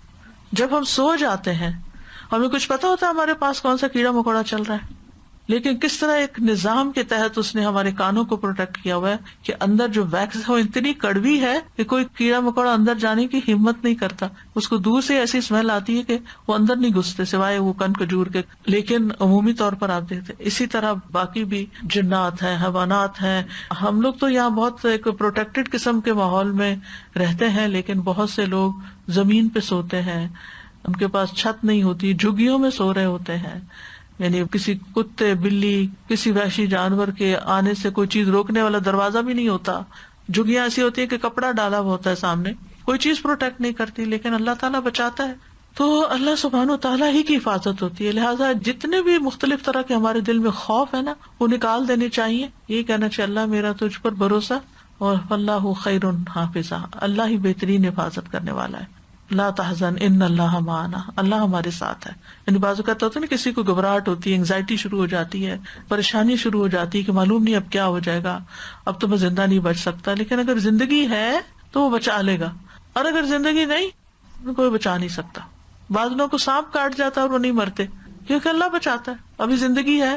بعض لوگ آپ دیکھیں کہ کتنی دور تک بیماری میں چلے جاتے ہیں کہ ڈاکٹر جواب دے دیتے ہیں اور زندگی ہوتی ہے تو پھر سانس پڑ جاتے ہیں, پھر لوٹ آتے ہیں. قرآن مجید میں آتا ہے لہو معقبات من بین یدیہ ومن خلفہ یحفظونہ من امر اللہ, ہر شخص کے آگے اور پیچھے اللہ کے مقرر کردہ نگران ہوتے ہیں جو اللہ کے حکم سے اس کی حفاظت کرتے ہیں.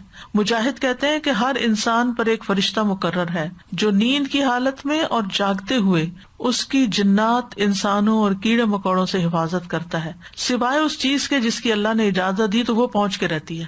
یعنی اگر کوئی نقصان دینے والی چیز نے آنا ہے وہ آ جائے گی, لیکن ادروائز حفاظت کے لیے اللہ نے بتا دیا کہ فرشتے مقرر ہیں. کعب احبار کہتے ہیں اگر اللہ عز و جل نے تم پر فرشتے مقرر نہ کیے ہوتے جو تمہارے کھانے, تمہارے پینے, تمہارے پردے کی چیزوں میں تمہارا دفاع نہ کرتے تو یقیناً جن تم کو اچک کے لے جاتے. تو اللہ تعالیٰ فرشتوں کے ذریعے حفاظت کرتا ہے. اور خاص طور پر آپ دیکھیں کہ نبی صلی اللہ علیہ وسلم کی کس طرح حفاظت کی, کہ ابو جہل نے کیا کہا تھا کہ اگر میں نے محمد کو دیکھا صلی اللہ علیہ وسلم کہ وہ کعبہ کے پاس نماز پڑھ رہے ہیں تو میں ان کی گردن رون دوں گا. تو اسے کہا گیا کہ وہ محمد ہے, وہ کہنے لگا مجھے تو نظر نہیں آ رہے. تو رسول اللہ صلی اللہ علیہ وسلم نے فرمایا اگر وہ ایسا کرتا تو فرشتے سب کے سامنے اسے پکڑ لیتے, اور جب اسے بتایا کہ کس ڈائریکشن میں اور اس نے آنے کا ارادہ کیا تو اس کو آگ نظر آئی وہاں سامنے, تو وہ کوئی نقصان نہیں دے سکا. تو اللہ سبحانہ تعالیٰ کی جو حفاظت ہے اس میں ابن رجب کہتے ہیں کہ اللہ تعالیٰ دو طرح بندوں کی حفاظت کرتا ہے. ایک ان کی دنیا کی مصلحتوں کی حفاظت, جیسے ان کے جسم, جان, مال سب کی حفاظت, اور جیسے دشمنوں کے خلاف حفاظت, اور دوسرے ان کے دین ایمان کی حفاظت. یعنی ایک دنیاوی چیزوں کی حفاظت اور ایک دین ایمان کی حفاظت. تو دین ایمان کی حفاظت جو ہے اس میں جیسے دل کو شکوک و شبہات سے بچاتا ہے, کیونکہ دل میں اگر دین کی کسی بھی چیز کے بارے میں شک آ جائے تو نفاق کی طرف لے جاتا ہے. یعنی فی قلوبہم مرض, کس کے بارے میں کہا گیا؟ منافقین. تو شکوک و شبہات جو ہے یہ ایک بیماری ہوتے ہیں, اور ایسے لوگ پھر منافقت کی طرف چل جاتے ہیں. پھر اسی طرح شہوات, خواہشات اگر دل میں وہ پیدا ہو جائے تو وہ بھی دین کو پھر انسان کمپرومائز کرنے لگتا ہے. تو اللہ سبحانہ و تعالیٰ انسان کو وسوسوں سے بچاتا ہے, انسان کے ایمان کو مضبوط کرتا ہے, اور اسی طرح اللہ تعالیٰ بندوں کی عقل اور قوت کی حفاظت بھی کرتا ہے, صحت کی حفاظت کرتا ہے. بعض سلف صالحین کہتے ہیں کہ عالم کی عقل زائل نہیں ہوتی. ابھی ریسنٹلی وہ نسیم بہن کی ڈیتھ ہوئی ہے, ماشاءاللہ حافظ قرآن تھی, یہیں کی گریجویٹ تھی, الہدا سے ہی انہوں نے کیا تھا. تو سیٹرڈے کو ان کی وفات ہوئی, اور وفات کے وقت ماشاءاللہ ان کی بہنیں, ان کے دوست ان کے پاس تھیں. تو بتا رہے ہیں کہ تھوڑی دیر پہلے تک بھی وہ باتیں کر رہی تھی, معافی مانگ رہی تھی اور باتیں کر رہی تھی، کلمہ پڑھ رہی تھی، استغفار کیا، توبہ معافی کی، یعنی آخری لمحے تک ان کی عقل سلامت تھی، حالانکہ کافی ایجڈ بھی تھی اور بہت عرصے سے شدید بیمار بھی تھی. بندہ بیمار ہو تو اس کی ویسے ہی عقل کام نہیں کرتی، اتنی تکلیف میں ہو، ہر 2 گھنٹے بعد مارفین لگ رہی تھی، لیکن اس پین میں بھی اور درد میں بھی کلمہ بھی نصیب ہوا، بے ہوش نہیں تھی، صحیح سلامت عقل کام کر رہی تھی. یہ اللہ کی دی ہوئی حفاظت ہوتی ہے اور یہ اللہ کے کلام کی برکت سے ہوتی ہے. جتنا زیادہ آپ قرآن پڑھتے ہیں، ذکر کرتے ہیں، تو اللہ سبحانہ و تعالیٰ اسی طرح آپ کی حفاظت فرماتے ہیں. رات پوری بھی ان کو نیند نہیں آتی تھی، رات بھر قرآن پڑھتی نہیں، 16 پارے ان کے ہو گئے. تو بعض علماء کہتے ہیں کہ جو قرآن کو حفظ کر لیتا ہے اور جمع کر لیتا ہے اس کی عقل قائم رہتی ہے، یعنی کیونکہ اس کے سینے میں قرآن ہے تو اللہ تعالیٰ اس کی عقل کو زائل ہونے سے بچا لیتا ہے. ابو طیب الطبری جو تھے 100 سال کی عمر سے آگے بڑھ گئے تھے، یعنی 100+ ہو گئے تھے، لیکن وہ اپنی عقل اور قوت سے فائدہ اٹھا سکتے تھے. ایک دن انہوں نے کشتی سے زمین پر قوت سے چھلانگ لگائی تو ان کو اس پر ملامت کی گئی کہ آپ کو ایسا نہیں کرنا چاہیے تھا. تو انہوں نے کہا یہ وہ اعضاء ہیں جن کی ہم نے بچپن میں نافرمانیوں سے حفاظت کی، تو اللہ نے ہمارے لیے ہمارے اعضاء کی بڑھاپے میں حفاظت کی. اور ایک اور زندہ مثال ہے، ارشاد آپا بیٹھی ہوئی ہیں، ان کی والدہ ہیں، میرا خیال 100 سال کی وہ ہو چکی ہیں. سبحان اللہ، سارا دن یعنی ان کی جو روٹین ہے وہ صبح ناشتے کے بعد سے ظہر تک مسلسل قرآن پڑھتی رہتی. کتنی خوش قسمتی کی بات ہے کہ انسان اتنی عمر تک پہنچے اور پھر وہ اپنا سارا دن جو ہے وہ قرآن کے ساتھ گزارے، اور اسی طرح باقی نمازیں بھی اپنی پڑھتی ہیں اور ذکر اذکار اور ساری ہوش حواس سلامت، اور کھانا پینا ہر چیز، یعنی کہ بھوک بھی لگتی ہے، کھا پی بھی لیتی ہیں اپنی، یعنی کوئی قوت بھی بحال ہے، کسی کے اوپر ڈیپینڈنٹ نہیں ہے. تو جب وہ آتی ہیں تو میں ہمیشہ پوچھتی ہوں ان کا حال چال اور پوچھتی ہوں کہ اب کیا حال ہے. وہ ایک تجسس ہوتا ہے نا کہ اتنی عمر ہو گئی ہے کس حال میں ہے، تو بتاتی ہے ماشاء اللہ پہلے سے بھی بہتر ہے، پہلے سے بھی اچھی ہے، اور یہ ان کی روٹین ہے. تو یہ اللہ کی حفاظت سے ہوتا ہے. اور جب میری ان سے ملاقات ہوئی ہے ہمیشہ وہ اللہ کی تعریف کر رہی ہوتی، اللہ کا شکر بول بول کے شکر ادا کر رہی ہوتی. ہم بعضوں کا شکر ادا کر بھی لیتے ہیں، زیر لب کہہ لیں الحمدللہ شکر اللہ کا، بس یعنی تھکے ہارے. لیکن وہ جس قوت کے ساتھ اللہ کا شکر ادا کرتی ہے تو حیرت ہوتی ہے دیکھ کے کہ اتنا جذبہ اور ایمان کہاں سے آیا. ورنہ عام طور پر دیکھا گیا کہ بوڑھے لوگ ڈپریشن میں چلے جاتے ہیں اور ان سے یعنی کہ نہ وقت پہ نماز، نہ ذکر، نہ اذکار، کچھ نہیں، کیونکہ کوئی وضو کرانے والا نہیں ہے، کوئی ساتھ ہاتھ پکڑنے والا نہیں. تو جو بندہ اللہ کے ساتھ سچا ہو جاتا ہے، اللہ کے لیے خالص ہو جاتا ہے، اللہ سبحانہ وتعالیٰ خود اس کی حفاظت فرماتا ہے. السلام علیکم. وہ نسیم آپا کی جو وفات ہوئی اسی کے حوالے سے بات کر دیں کہ ہم لوگ ان کے پاس ہی کھڑے ہوئے تھے، تو ہم لوگ سے کہیں کہ تم لوگ ہٹ جاؤ یہاں سے نا، تم ذرا پیچھے پیچھے ہٹ جاؤ اور دروازہ کھول دو.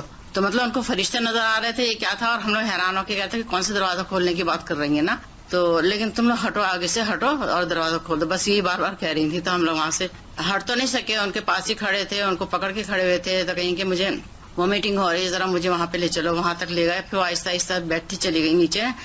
پھر میں نے کہا اسٹول رکھ دو، اسٹول کے وہ اس کے اوپر بیٹھ جائیں گی. وہ اسٹول آنے سے پہلے جو ہے وہ نیچے گر گئی، اور پھر جو ہے ان کی آنکھیں پلٹ گئی، پھر وہ اللہ کے پاس چلی گئی، پلس ختم ہو گئی. نظر تو آتے ہیں فرشتے، موت کے وقت فرشتے نظر آتے ہیں. میرے والد کے ساتھ بھی ایسے ہی ہوا تھا کہ میں اور میری بہن ساتھ ان کا بازو پکڑے کھڑے اور وہ ہمیں ہٹاتے تھے، جگہ دو جگہ دو، نہیں بیٹھنے کی جگہ دو. وہ آ رہے ہیں دروازہ کھولو، تو اب ہم کہتے ہیں ڈیڈی کوئی نہیں آ رہا ہے، کوئی نہیں ہے. کہ نہیں تمہیں نظر نہیں آ رہے. وہ باقاعدہ بہت آرام سے کہہ رہے تھے، وہ آگے آگے ہٹو ہٹو ہٹو، گھبراہٹ میں. اور پھر دم سے ایک جھٹکا ہونے لگا اور وہ چلی گئی. آخری ان کے الفاظ تھے بس. جو ایمان والے ہیں ان کے لیے ان کی موت راحت کا باعث ہوتی ہے اور خوش قسمت ہے.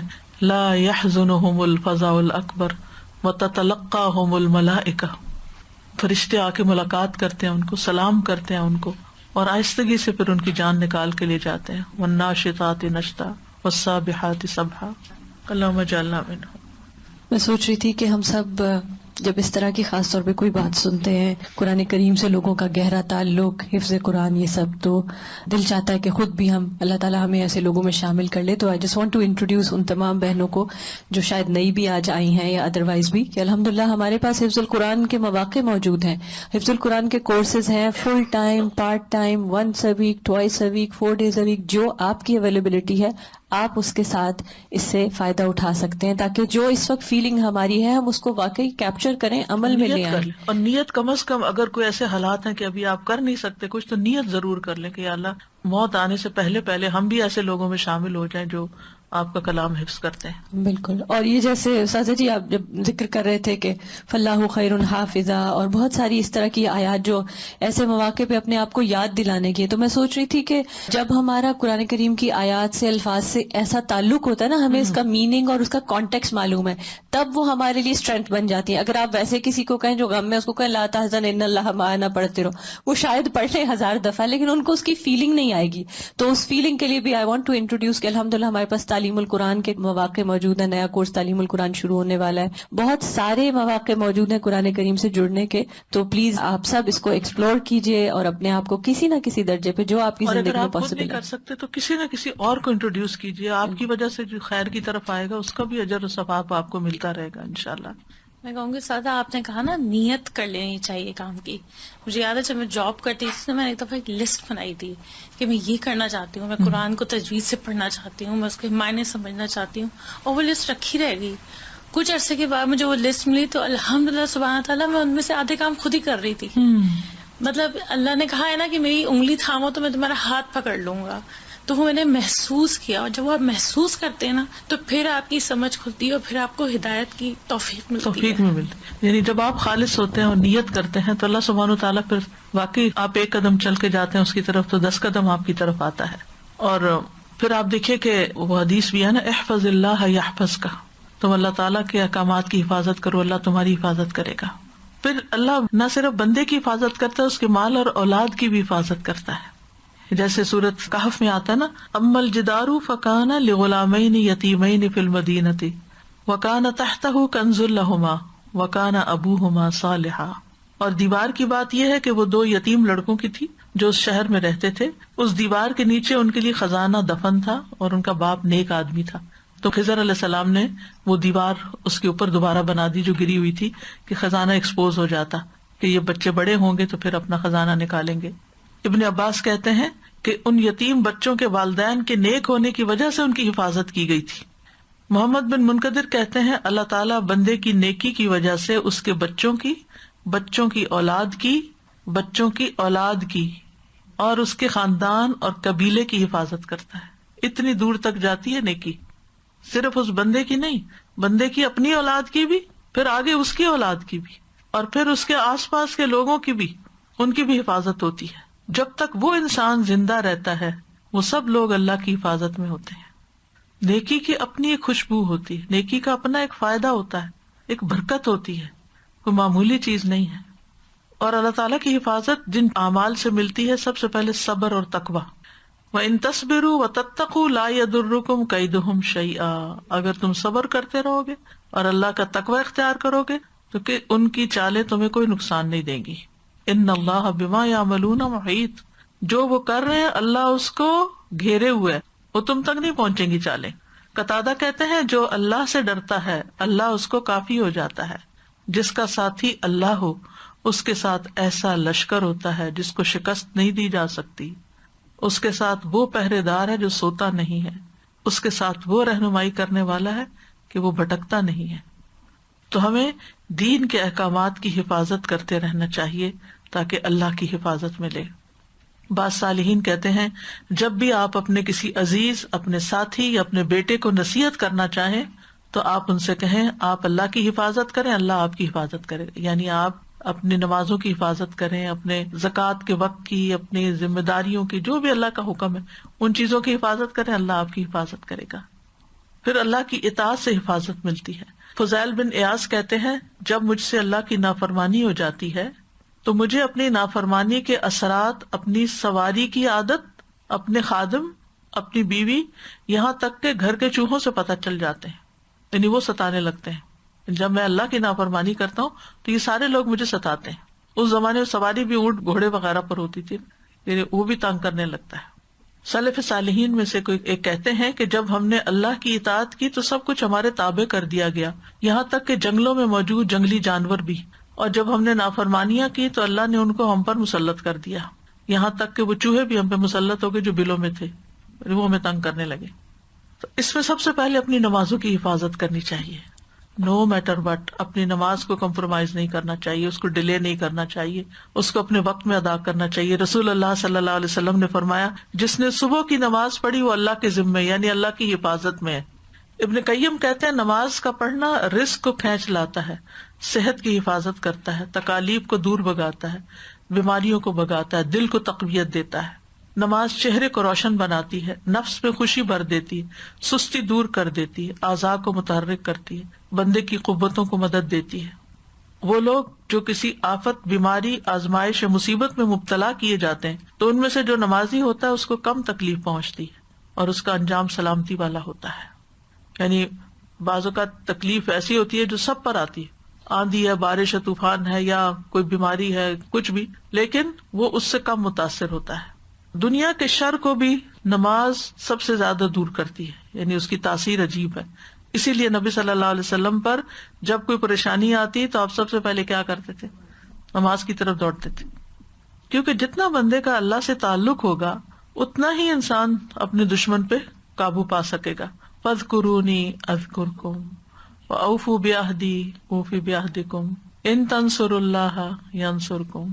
جیسے تمہارا معاملہ ہوگا اللہ سے، اللہ بھی تمہارے ساتھ ویسے ہی معاملہ کرے گا. پھر نبی صلی اللہ علیہ وسلم کی اتباع سے فائدہ ہوتا ہے. قل ان کنتم تحبون اللہ فاتبعونی یحببکم اللہ. کہہ دیجیے اگر تم اللہ سے محبت کرتے ہو میری اتباع کرو، اللہ تم سے محبت کرے گا. یعنی اس طرح نبی صلی اللہ علیہ وسلم کی اتباع سے اللہ کی محبت حاصل ہوتی، اور جس کو اللہ کی محبت حاصل ہو جائے پھر اس کے کیا کہنے. معاذ رضی اللہ عنہ کہتے ہیں کہ رسول اللہ صلی اللہ علیہ وسلم نے 5 چیزوں کے متعلق ہم سے وعدہ کیا، جو شخص یہ کام کرے گا وہ اللہ کی حفاظت میں ہوگا. نمبر 1، مریض کی تیمارداری کرنے والا. مریض کی تیمارداری کرنے والی، اگر کوئی بیمار ہے تو اس کا حال پوچھنا، چاہے جا کر، چاہے میسج پہ، چاہے فون پہ، اس کے لیے دعا کرنا. نمبر 2، جنازے میں شریک ہونے والا. یاد رکھیے خواتین کو جنازے کے ساتھ نہیں جانا چاہیے. میں بہت اسٹرانگلی کہوں گی کہ یہاں ان حدود کو توڑا جاتا ہے.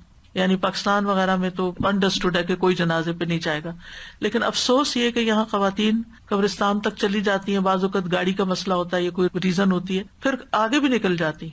اول تو جانا نہیں چاہیے. آپ اپنا کوئی ارینجمنٹ ایسا کریں کہ آپ کے ہسبینڈ اگر قبرستان جا رہے ہیں تو آپ اپنی گاڑی کوئی اور ارینج کریں دوستوں کے ساتھ مل کے کہ آپ مسجد سے یا جہاں سے بھی آپ اپنے گھر جائیں، قبرستان نہ جائیں، کیونکہ منع کیا گیا کہ عورتیں جنازے کے ساتھ نہ جائیں، اور ہم اللہ کے رسول صلی اللہ علیہ وسلم کے حکم کی واضح مخالفت کرتے ہیں.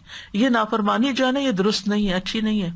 اور اگر کوئی چارہ نہیں کہ آپ کو وہاں تک کہ آپ کے ہسبینڈ نے آگے تک جانا ہے، قبر میں دفنانے تک ساتھ رہنا ہے کہ اس کا اجر و ثواب زیادہ ہے، تو پھر آپ گاڑی سے نہ اتریں، آپ پارکنگ لاٹ میں بیٹھی رہیں، گاڑی بند کر کے وہیں بیٹھ جائیں، آگے نہیں جائیں، قبر تک نہیں جائیں. منع کیا گیا، جس چیز سے منع کیا گیا اسے رک جانا چاہیے. ما آتاکم الرسول فخذوہ وما نہاکم عنہ فانتہوا. کیونکہ اس میں کئی طرح کی خرابیاں پیدا ہوتی ہیں. ایک تو عورتوں کا حوصلہ کم ہوتا ہے، ہو سکتا ہے کہ وہ دیکھ کے گھبرا کے بے ہوش ہو جائے، وہاں گر پڑے، یا ان کی وجہ سے وہاں کوئی فتنہ فساد کھڑا ہو جائے. یا یہ ہے کہ اگر وہ حجاب میں نہیں ہے تو وہ جو قبر کی ایک ہیبت ہے یا دفنانے کا ایک جو دل کے اوپر اثر ہونے والی چیز ہے، وہ عورتوں کے ہونے اور بات چیت اور ہنسی مذاق سے وہ سارا سین ہی بدل جائے. تو کئی حکمتیں ہو سکتے ہیں جو ہمیں بھی نہیں پتا، لیکن جب منع کر دیا گیا تو منع کر دیا گیا. پھر کوئی کہے بھی تو کہنا نہیں مجھے منع کیا. ازواج مطہرات کو جن چیزوں سے منع کیا گیا رک گئی. نہیں، اہتمام نہیں کرنا چاہیے. نماز جنازہ میں بھی عورتوں کو خاص جانے کا اہتمام نہیں کرنا چاہیے، الا یہ کہ تعزیت کے لیے آپ گھر نہیں جا سکتے تو مسجد میں آپ نماز کے لیے جاتے ہیں تو ساتھ ہی اگر کوئی جنازہ ہے تو آپ پڑھ لیں. جیسے حرم میں آپ جنازہ پڑھنے نہیں جاتے، آپ اپنی نماز کے لیے جاتے ہیں، لیکن جب نماز ہو جاتی ہے وہاں جنازہ کھڑا ہو جاتا ہے تو آپ کھڑے ہو کے پڑھ لیں، اس میں کوئی ممانعت نہیں ہے. ٹھیک ہے. اسی طرح آپ مسجد میں گئے نماز کے لیے، وہاں جنازہ ہو رہا ہے، آپ جنازہ کر. اسی طرح اگر کسی کی تعزیت کے لیے جانا ہے تو آپ تعزیت کے لیے گھر نہیں جا سکتے تو وہیں تھوڑی دیر جا کے تعزیت کر کے آ جائیں. لیکن باقاعدہ عورتوں کا سفر کرنا، خود گاڑی چلا کے جنازے میں شریک ہونے جانی، تو یہ کوئی پسندیدہ کام نہیں ہے. ڈے آف لینا یا اپنا کام چھوڑ دینا، کیا ہے آج جنازہ ہے، ہم آج ہمیں چھٹی دے دیں، ہم جا رہے ہیں. اب بعض اوقات دینی اداروں کے لوگ چل پڑتے ہیں. مجھے اتنی حیرت ہوتی ہے کہ یہ کس قسم کا دین ہے کہ جس کو پڑھ کے ہم اسی کی مخالفت کر رہے ہوتے ہیں. پھر اگلی بات ہے اللہ کی راہ میں جہاد کے لیے جانے والا. اللہ کی راہ میں جہاد کے لیے جانے والا وہ اللہ کی حفاظت میں ہوتا ہے. پھر امام کے پاس جا کر اس کی عزت و احترام کرنے والا. امام جو ہے، امام ایک تو ایک ملک کا لیڈر ہوتا ہے، یا پھر کسی مسجد کا ریلیجس امام ہے، یا اور جو کوئی ریلیجس فگر ہے اور بڑا ہے، تو اس کی عزت اور احترام کرنے والا جو ہے، یہ بھی ہمارے دین کا حصہ ہے. یہ ادب، مینرز کہ بڑوں کا احترام کرنا ہے، سفید بالوں والے کا احترام کرنا ہے، والدین کا کرنا ہے، اپنے امام کا کرنا ہے، حکمران کا کرنا ہے. یہ پورے سسٹم کو ایک رخ پہ رکھنے کے لیے بڑا ضروری ہوتا ہے. اس کا یہ مطلب نہیں کہ آپ کو اس سے اختلاف نہیں ہو سکتا، آپ کو اختلاف ہو سکتا ہے. آپ دیکھیں خواتین بھی اختلاف کری. حضرت عمر جو ہے وہ مہر کو پابند کرنے لگے تو ایک عورت کھڑی ہو کر کہتی ہے کہ نہیں، اللہ نے ہمیں دیا، آپ کیوں روکتے ہیں؟ اختلاف کر سکتے ہیں، لیکن اس کا یہ مطلب نہیں کہ بدتمیزی سے بات کی جائے. نہیں، اپنا پوائنٹ آف ویو آپ بتا دیں، آپ ڈس ایگری کریں لیکن احترام کے ساتھ. پھر وہ آدمی جو اپنے گھر میں بیٹھ جائے کہ لوگ اس کے ایذا سے محفوظ رہیں اور وہ لوگوں کی ایذا سے محفوظ رہے، یعنی وہ کسی کو تکلیف نہ دے، کوئی اس کو نہ دے. یعنی خاص طور پر بعض ماحول ایسے ہوتے ہیں نا کہ آپ اپنے نیبرز میں جہاں جاتے ہیں وہ غیبت شروع ہو جاتی ہے، کوئی اور ایسے کام شروع ہو جاتا ہے، آپ سوچتے ہیں کہ کدھر جاؤں، بہتر ہے گھر میں ہی رہوں، یعنی کہ اپنا ایمان تو سلامت رکھوں. پھر ایک اور روایت میں آتا ہے جو آدمی گھر میں رہتا ہے اور وہ کسی انسان کی غیبت نہیں کرتا، اس کا ضامن بھی اللہ ہوگا. یعنی آپ کسی کی عزت سے نہیں کھیلتے، آپ کی عزت بھی محفوظ رہے گی. پھر اسی طرح گھر میں سلام کر کے داخل ہونا. ابو امامہ کہتے ہیں کہ نبی صلی اللہ علیہ وسلم نے فرمایا 3 شخص ایسے ہیں جن کا ضامن اللہ ہے، اگر وہ زندہ ہے تو اللہ ان کے لیے کافی ہے، اگر فوت ہو جائیں تو جنت میں داخل ہوں گے. ایک وہ شخص جو اپنے گھر میں سلام کر کے داخل ہوا، کوئی گھر میں ہے یا نہیں، لاک کھولے، دروازہ کھولے، السلام علیکم پکارے. کوئی ہے تو جواب دے، نہیں ہے تو یہ عادت پکی کر لیں کہ گھر میں سلام کر کے داخل ہونا. ایسے بندے کا اللہ ضامن ہے. دوسرا وہ شخص جو مسجد کی طرف چلا، پھر اللہ اس کا ضامن ہے. تیسرا وہ شخص جو اللہ کے راستے میں نکلا، اللہ اس کا ضامن ہے. اور اس میں وہ قصہ میں کئی دفعہ سنا چکی ہوں، اس خاتون کا جو ایک مجاہدین کا لشکر جا رہا تھا، اس کے پاس سے گزرا تو اس نے اپنی بکریاں چھوڑی اور وہ چل دی ساتھ، اور جا کے ان کی خدمت میں کھانا وانا پکاتی، یہ جو بھی کام تھا کرتی تھی. واپس آئی تو اس کا تکلا گم ہو گیا، شاید بکری گم ہو گئی. کہنے لگی اللہ میں تو تیرے راستے میں تھی، اور تو بہرحال اس کا وہ پورا ہو گیا. ایک اور روایت میں ہے نبی صلی اللہ علیہ وسلم نے فرمایا جو شخص اللہ کی راہ میں نکلا، اللہ اس کا ضامن ہو گیا. اور انسانوں اور چیزوں کو اللہ کی حفاظت میں دیا کریں، اپنے مال کو، اپنی اولاد کو، اپنے جو بھی ایسی چیزیں ہیں جو آپ کو بہت عزیز ہیں، جن کے بارے میں آپ کو خوف رہتا ہے کہ پتہ نہیں ان کا کیا ہوگا، ان کو اللہ کے حوالے کر دیں. پھر اسی طرح مسافر کو بھی اللہ کے حوالے کیا کریں. اچھا، ابن عمر کہتے ہیں کہ رسول اللہ صلی اللہ علیہ وسلم نے فرمایا لقمان حکیم کہا کرتے تھے جب کوئی چیز اللہ کی حفاظت میں دے دی جائے تو وہ اس کی حفاظت کرتا ہے. اور اسی طرح مسافر، موت تو گھر میں بھی آ سکتی ہے لیکن جو سفر پہ جاتا ہے ایسا لگتا ہے پتہ نہیں واپس آئے گا یا نہیں، ایک خوف سا شیطان دل میں ڈالتا ہے. مجاہد کہتے ہیں کہ میں اور ایک آدمی عراق جانے کے لیے نکلے تو عبداللہ بن عمر رضی اللہ عنہ ہمیں رخصت کرنے کے لیے ہمارے ساتھ چلے. جب انہوں نے ہمیں چھوڑنے کا ارادہ کیا، یعنی سی آف کرنے لگے، تو کہا میرے پاس تمہیں دینے کے لیے کچھ نہیں، لیکن میں نے رسول اللہ صلی اللہ علیہ وسلم کو فرماتے ہوئے سنا کہ جب کسی چیز کو اللہ کے سپرد کیا جاتا ہے تو وہ اس کی حفاظت کرتا ہے. میں تم دونوں کے دین، امانت اور عمل کے خاتمے کو اللہ کے سپرد کرتا ہوں. استودعکم اللہ دینک و امانتک و خواتیم عملک. یہ دعا اسی لیے پڑھی جاتی ہے. ٹھیک ہے، تو آج کے لیے اتنا ہی کافی ہے. وآخر دعوانا ان الحمد للہ رب العالمین. سبحانک اللہم و بحمدک اشہد ان لا الہ الا انت استغفرک و اتوب الیک. السلام علیکم و رحمۃ اللہ وبرکاتہ.